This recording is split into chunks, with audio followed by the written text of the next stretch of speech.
Hello guys, kumusta? Alam ko sobrang pricey na ngayon ng monthly service plan ni Starlink. Sa previous content natin, na-discuss ko ang about sa standby mode. Doon nalaman natin ang price, speed test results at how to use. In case no idea pa kayo sa standby mode, 350 piso lang siya every month. Unlimited data pero low speed. To know more, check nyo itong previous content ko. Ito po ang thumbnail, added na din sa description ang link. Siguro, tanong nyo, worth it ba ang Starlink standby mode? Don't worry, itest natin yan sa mga kilalang mobile apps like YouTube, TikTok, Facebook at Messenger, then sa GCash at Maya at iba pang apps like Lazada at Shopee. Syempre, try din natin if kaya niya ang Mobile Legends. Tara guys, simulan na natin. Nga pala guys, huwag niyo kalimutang i-like yung ating video at mag-subscribe din. Salamat. As of now, naka-standby mode ang Starlink Mini ko. Tara quick speed test natin para may idea kayo. Bale, ang speed ng standby mode is 500 plus kilobits per second or 0.5 megabits per second. Basta ang concept niya nasa kalahati ng 1 megabit per second ang speed pero unlimited. Then ang upload speed nasa 7 megabits per second. At ang latency or ping naman ay nasa 34 na milisekundo. For 320 pesos per month only. Unlike sa residential plan na 3,800 ang monthly at roam naman ay 5,700 ang monthly. If may Starlink ka naman na tapos hindi po pa siya na-activate or wala pang account o di kaya ay gusto mo i-transfer sa new account. Pero ang problem mo is ang laki ng babayaran mo. Kasi may 14,200 piso na demand surcharge pag residential. Parang bayad kasi ito para sa slot ng residential plan. Plus yung 3,800 piso na bayad internet subscription.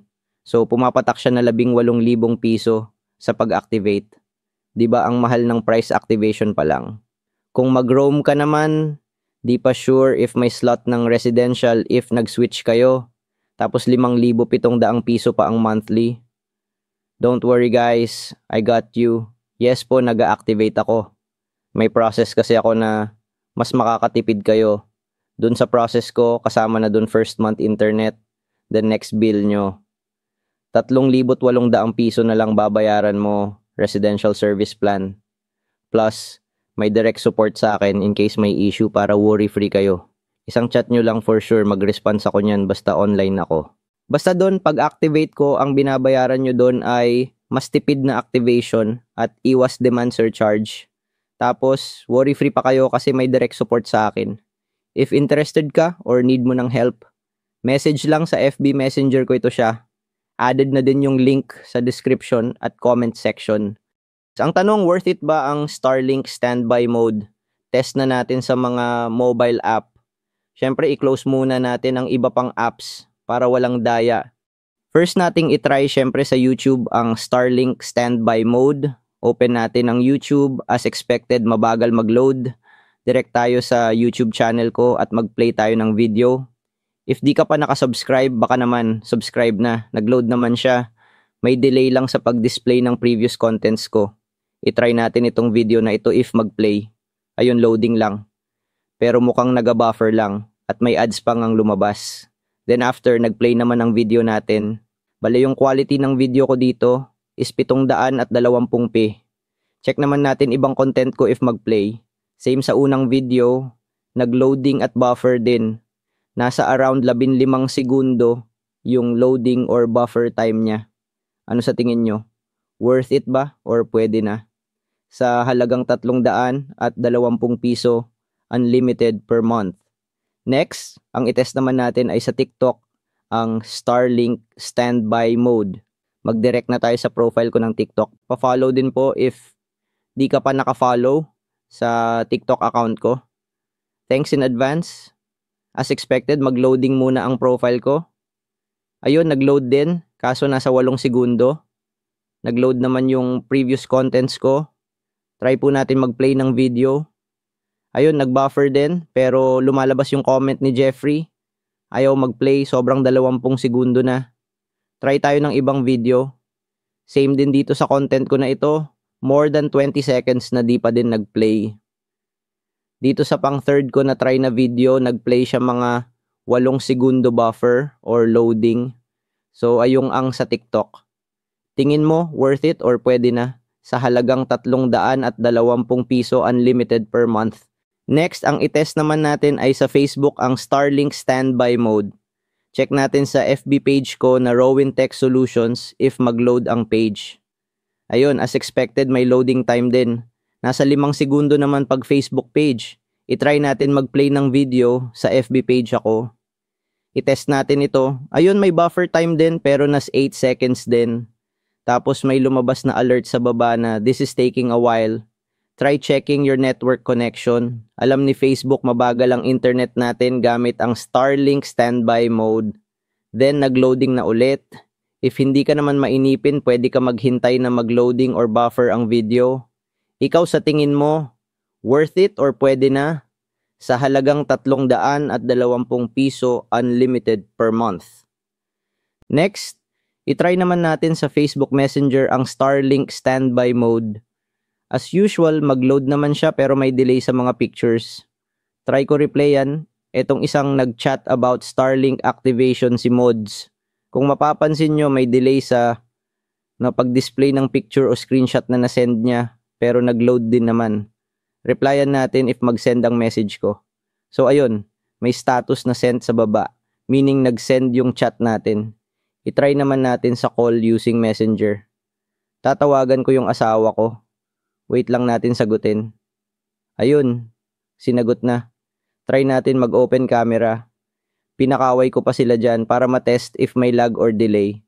Pero mukhang okay naman. Malinaw din ang audio.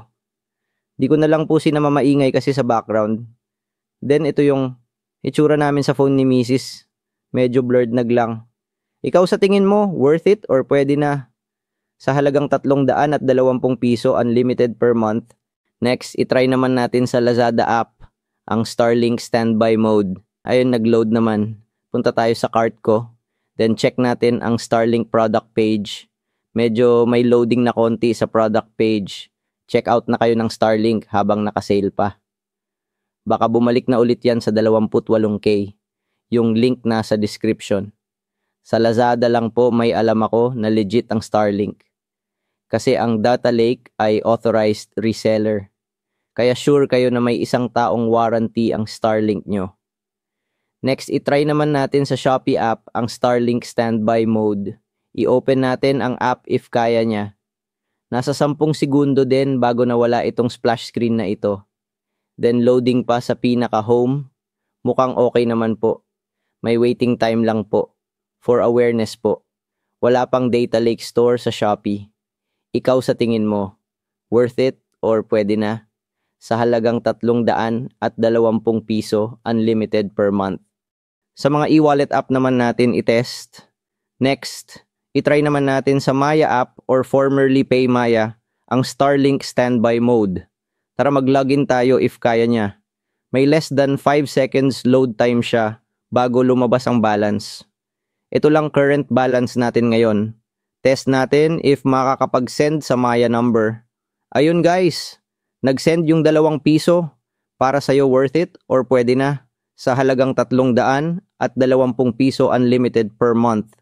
Next, itry naman natin sa GCash app ang Starlink Standby Mode.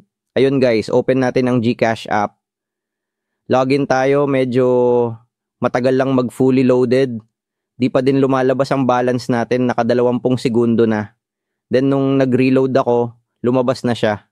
Pero yung mga contents sa baba, di pa din nag-load. Pero ang mahalaga, nakikita na ang balance. Check natin ang transaction page. Nasa 15 segundo siya bago nag-load yung mga list ng transaction. For me, goods pa din ito kasi pwede natin siya ma-check. Ikaw para sa'yo worth it or pwede na? Lalo na sa mga naga-cash in at cash out business dyan sa halagang 320 piso unlimited per month. Sa mga freelancer or virtual assistant dyan, ito madalas gamit nila pang accept ng dollar payments, ang PayPal. I-open natin ang PayPal app using Starlink Standby Mode. May loading time siya, pero nasa 5 segundo lang. If need mo lang i-check if pumasok na payment ng client mo, at mag-send ng funds papunta sa bank mo. Kayang-kaya yan ni Starlink Standby Mode.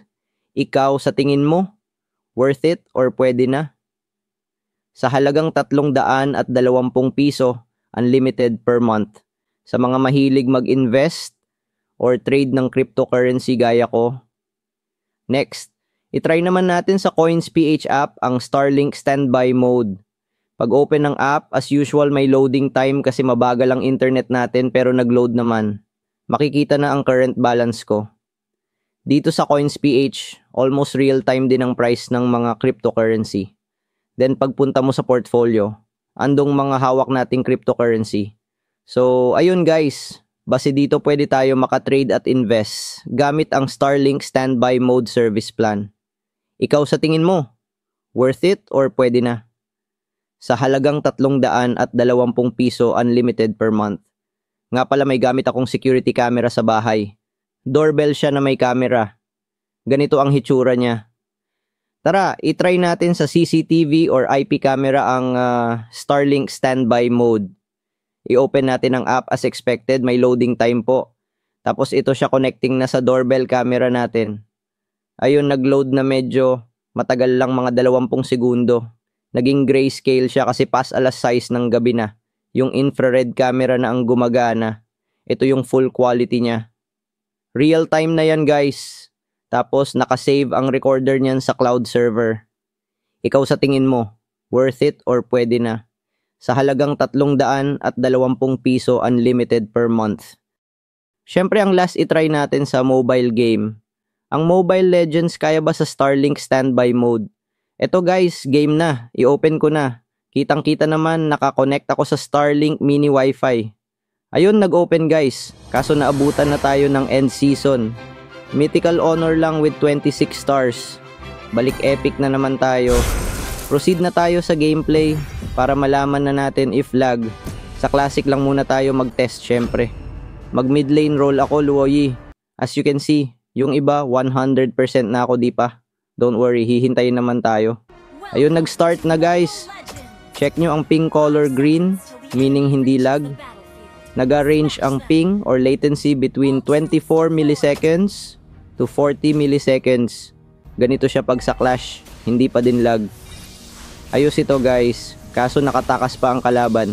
Ayun guys, ikaw sa tingin mo, worth it or pwede na? Sa halagang 320 piso unlimited per month.